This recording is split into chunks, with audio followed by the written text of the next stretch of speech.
It is said that the American economy is still holding firm. The labor market hasn't collapsed. Consumption hasn't frozen.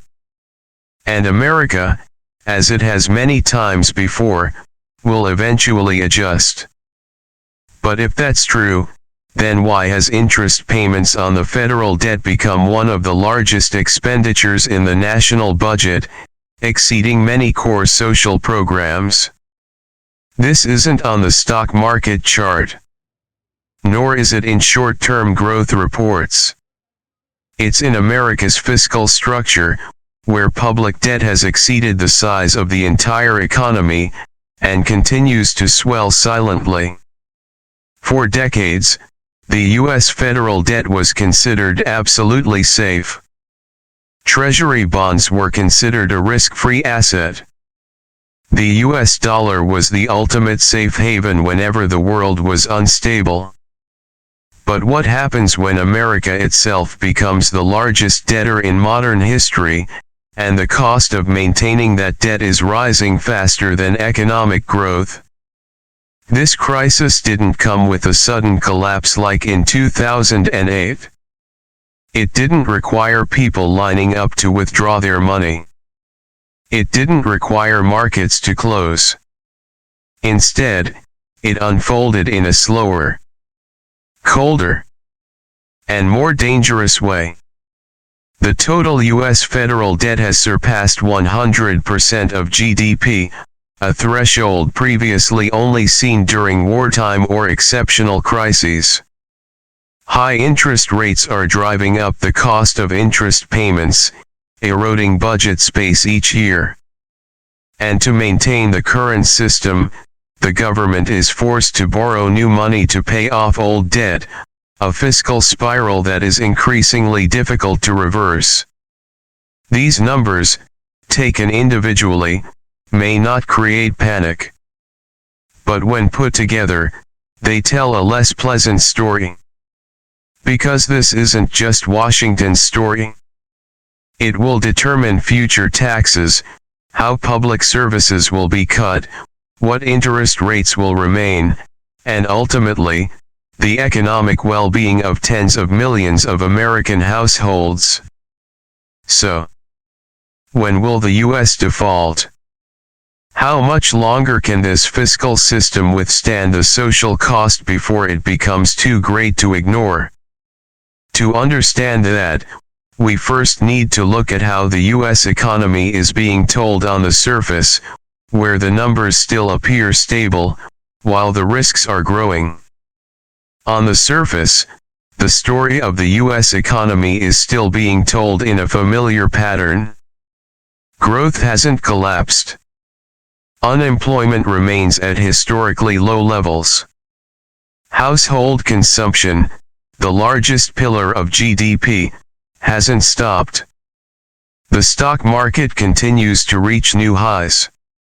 From a distance, this doesn't look like an economy on the brink of crisis. Official reports show that U.S. GDP is still growing positively quarter after quarter. Employment figures are released regularly, with enough new jobs to reinforce the belief that the economic engine is still running. From this perspective, the U.S. is portrayed as an economy slowing down but under control, not falling into a technical recession. In financial news, the story usually stops there. Partly because these figures are real. Partly because they are based on standardized measurement methods used for decades. And partly because the market needs stable signals to continue functioning. Statistical agencies like the Bureau of Economic Analysis continue to release growth data in a familiar structure. Policymakers reassure that the economy is on a soft landing. And the Federal Reserve emphasizes its reliance on data, implying that all decisions are based on objective indicators. These figures are compelling. Because they are logical. Because they are consistent. And because they have been right in the past. But the issue isn't whether these numbers are wrong. The issue is what they measure and what they don't measure. GDP reflects the total value of production, but doesn't tell you who is bearing the costs. The unemployment rate reflects the number of people employed, but doesn't show the quality of work, real income, or spending pressure. The stock market reflects capital expectations, not household affordability. Meanwhile, the fiscal narrative, the foundation of the entire system, rarely comes to the center. Federal debt rises steadily each year, but is often presented as an abstract figure, detached from reality. Interest payments are bundled into the budget, rarely placed alongside spending on healthcare, education, or social security for direct comparison. When interest rates are low, this doesn't create immediate stress. But in an environment of persistently high interest rates, debt is no longer a static figure, it becomes a dynamic pressure, eroding policy space little by little. Yet, on the surface, the picture still appears stable. Financial markets react positively to any signals that things are not worse than expected. Indicators are cited constantly, giving the impression that the risks have been fully reflected. This is the key point. When an economy is judged primarily by short-term indicators and market reactions, structural imbalances are often pushed to the sidelines. Public debt, when it doesn't immediately cause a crisis, is easily seen as a problem of the future. But financial history shows the most serious crises rarely begin where the market is looking. They begin with slowly accumulating pressures where the numbers remain good, but society's resilience has begun to wane. And that's when you need to move beyond the surface picture and look down to the household level and real budgets, where the story of public debt is no longer abstract, but is increasingly present in every spending decision, every loan, every delay by the people. When you move beyond the statistics and down to the household level, the story of the American economy begins to change. Here, growth is not perceived through GDP. Stability isn't measured by unemployment rates. And economic health isn't reflected in green graphs. It's reflected in monthly bills, in steadily rising interest payments, and in the delayed decisions millions of families are forced to make. Nominal incomes for American workers may be rising, but real incomes after adjusting for inflation are not keeping pace with the escalating cost of living. Housing, healthcare, insurance, education, and interest payments are all piling up, causing people's economic sense to become increasingly detached from official announcements. In a persistently high interest rate environment, debt is no longer a neutral tool. It becomes a burden-shifting mechanism. Credit card debt with double-digit interest rates is used to cover everyday living expenses. Mortgage loans are becoming more expensive, not only for new buyers but also for households needing refinancing. Student loans, car loans, and consumer loans are all being impacted by rising capital costs. These loans didn't appear spontaneously. They are a survival response. When essential expenses rise faster than income, many households have no choice but to stretch their balance sheets. Savings are drawn in. Short-term debt is used. And defensive financial decisions become mass behavior. At the statistical level, these indicators are often reported individually. At the living level, they coalesce into a common feeling: prolonged uncertainty. It's noteworthy that this uncertainty isn't evenly distributed. The middle class, once considered the buffer zone of the American economy, is under the greatest pressure. Not rich enough to absorb rising costs. Not poor enough to be protected by assistance programs. They bear the burden of taxes, interest rates, and increasingly expensive public services. Here, public debt is no longer an abstract concept. As the federal budget allocates more and more resources to interest payments, the space for public investment shrinks. This is indirectly reflected in rising tuition fees, higher healthcare costs, slow improvements to deteriorating infrastructure, and tighter standards for welfare programs. People don't see the words public debt on their bills, but they feel it through what is no longer being paid for. Labor statistics from the Bureau of Labor Statistics show that jobs still exist, but the structure of employment has changed. Many new positions are in low-income, part-time, or unstable service sectors. Income is enough to have a job, but not enough to create a sense of financial security. When millions of people simultaneously postpone buying a house, postpone having children, postpone major spending, it's no longer a personal choice. It's a signal of a system that is passing costs from the macro level down to the micro level. The paradox lies in this. The economy is still functioning. Consumption continues. But it is sustained by debt rather than by sustainable income growth. And it is here that the link between public debt and living standards becomes clearer. When the government borrows for extended periods to cover deficits, the private sector competes in the same interest rate environment. The cost of capital spreads. The pressure to pay interest doesn't stop at the federal budget, but flows through the financial system, to businesses, and ultimately to households. The discrepancy between figures and living standards isn't a measurement error. It's the result of a structure where debt is used to delay adjustments, rather than to address the root causes of imbalances. And when adjustments are delayed long enough, the system begins to accumulate risk in a way that is difficult to reverse. If Americans weren't spending irresponsibly, if they weren't poorly managing their finances, then what mechanism has pushed millions of households into such a prolonged state of financial defense? The answer doesn't lie in individual choice.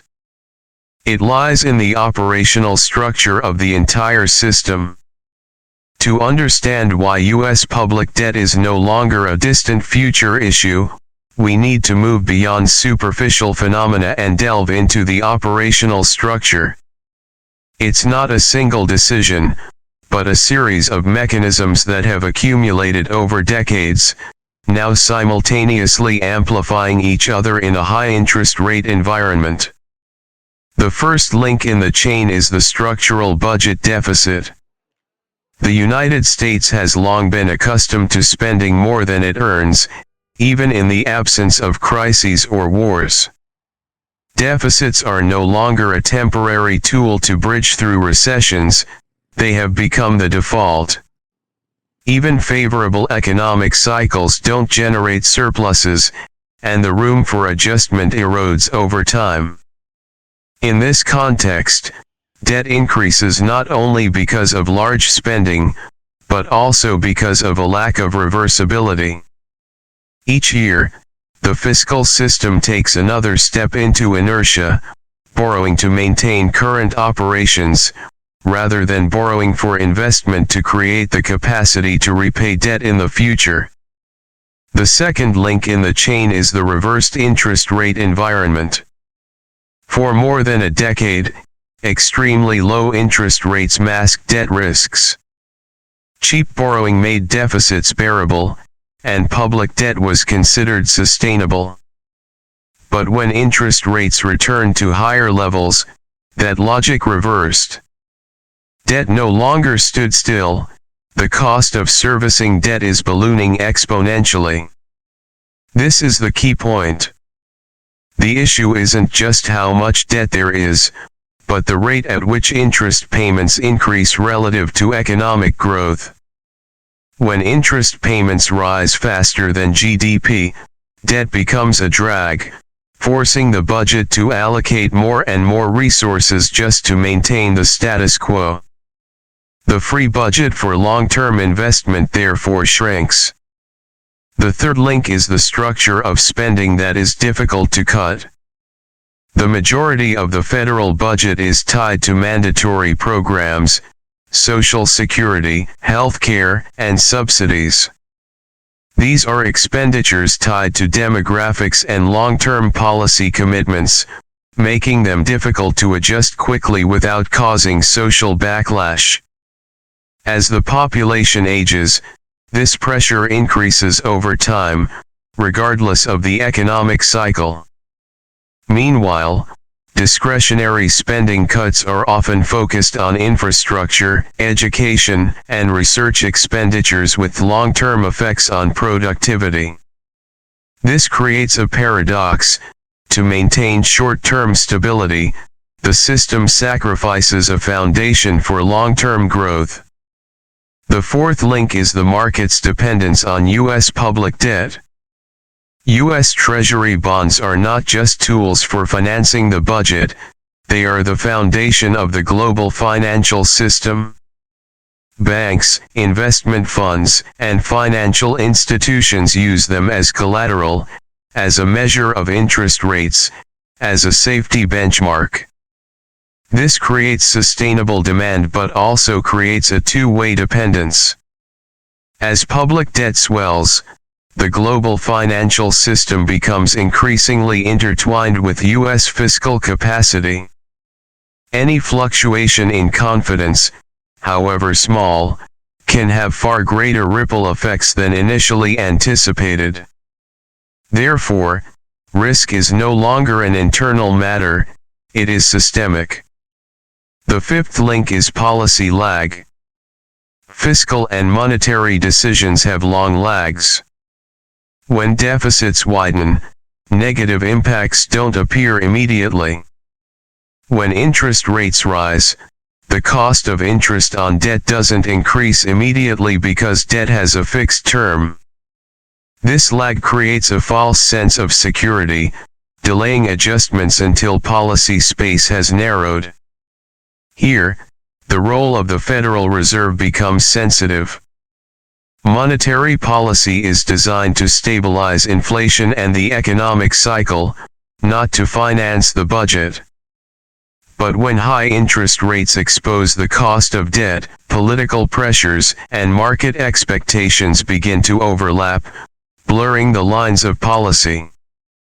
The final link is the financialization of growth. For years, growth was sustained by expanding the balance sheets of the government, businesses, and households.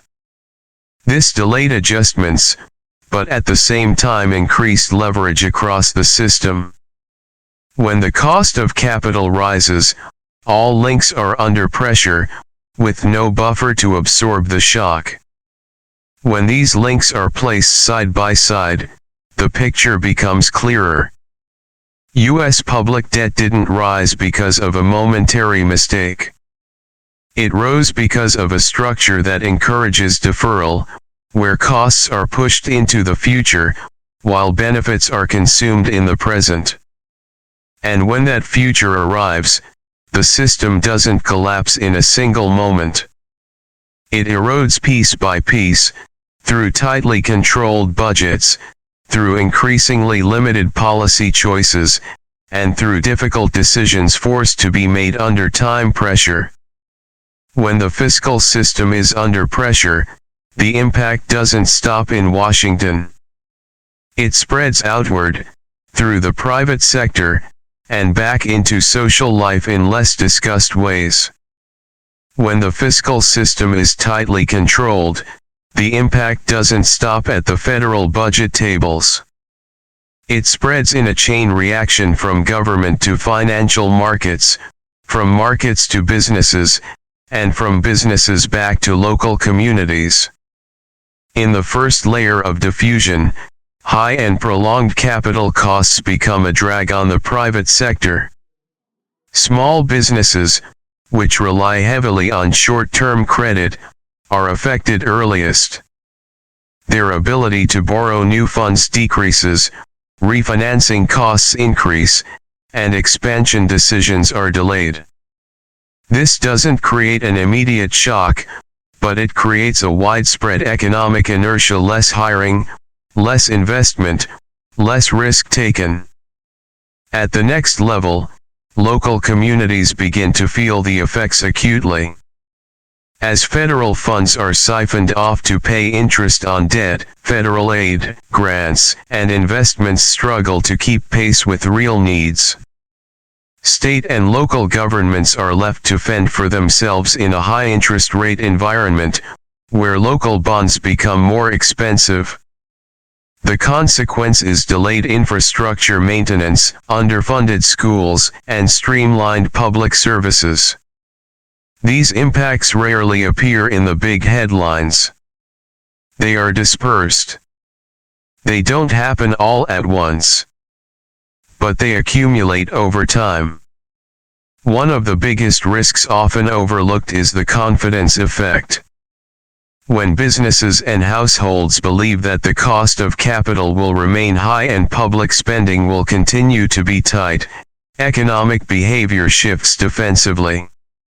Consumption becomes essential. Investment is shifting to short-term, and all long-term decisions are being postponed.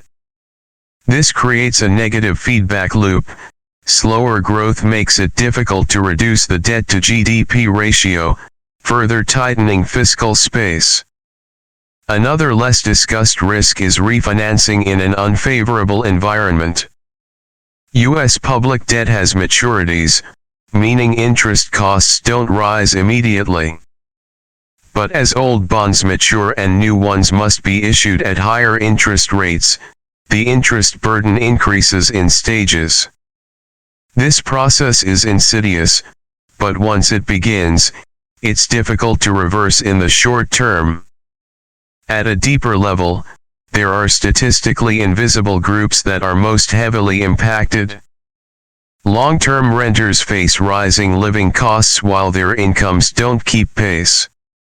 Freelancers and part-time workers lack access to cheap credit and are easily pushed out of the market when financial conditions tighten.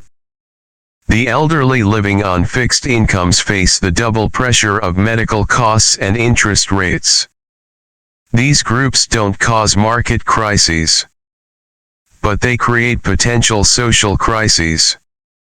At the financial level, the banking system and credit channels also suffer ripple effects.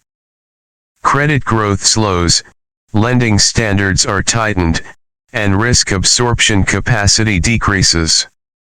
This doesn't necessarily lead to collapse, but it reduces the system's overall resilience at the very moment it's needed most.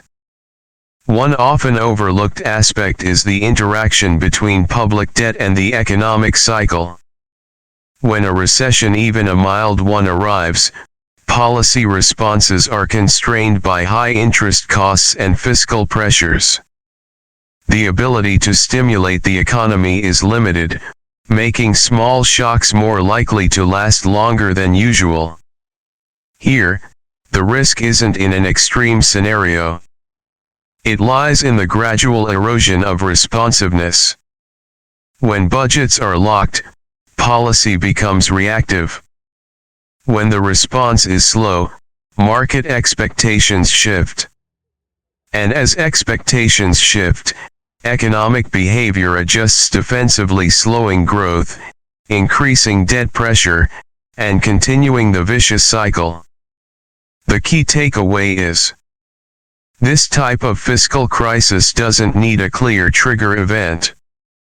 It develops in a gray area where things still work, but no longer work effectively. And it is in that gray area that confidence begins to erode. Not through panic, but through a lingering feeling that the system is serving to maintain the status quo, rather than to create a sustainable future. When confidence becomes a fragile variable, the story is no longer about how much debt there is, or what interest rates are at. It becomes a larger question of expectations and sentiment factors that can themselves create recession, even without a surface shock. In economics, confidence is not an abstract concept. It is a real variable, governing the behavior of millions of individuals simultaneously and therefore, has systemic weight. When people believe that future incomes will be stable, they consume and invest. When businesses believe the policy environment has room to react, they accept the risk. And when the market believes the government has fiscal space, shocks are absorbed instead of amplified. The problem in America today is not an immediate default. The problem is that confidence in the system's ability to self-correct is eroding. Not by a shocking announcement. Not by a symbolic event. But by the lingering feeling that all solutions are temporary, and all costs are pushed forward. As budgets become increasingly constrained by interest costs, policy becomes more cautious. When policy is cautious, the response slows. And when the response is slow, expectations of people and businesses change. They don't wait for crises, they adjust. The consequence is a defensive economy. Short-term consumption is prioritized. Long-term investment is delayed. Risk is avoided, even when innovation is necessary. These behaviors, considered individually, are reasonable. But when occurring simultaneously on a large scale, they create a pull against growth. Here, public debt acts as a psychological amplifier. It reminds us that each new shock, however small, will be handled within a narrower policy space than before. And that awareness is enough to change behavior, even before a crisis surfaces. It is noteworthy that the system can remain in a state of instability without collapsing. But the price is not measured by a single number. It is measured by missed opportunities, delayed decisions, and a society increasingly accustomed to accepting less. The story of U.S. public debt, therefore, is not a story of the distant future. It is a story unfolding year after year, budget after budget, decision after decision. Will America adjust while there is still time and room for maneuver, or will it only realize its limits after faith has been exhausted?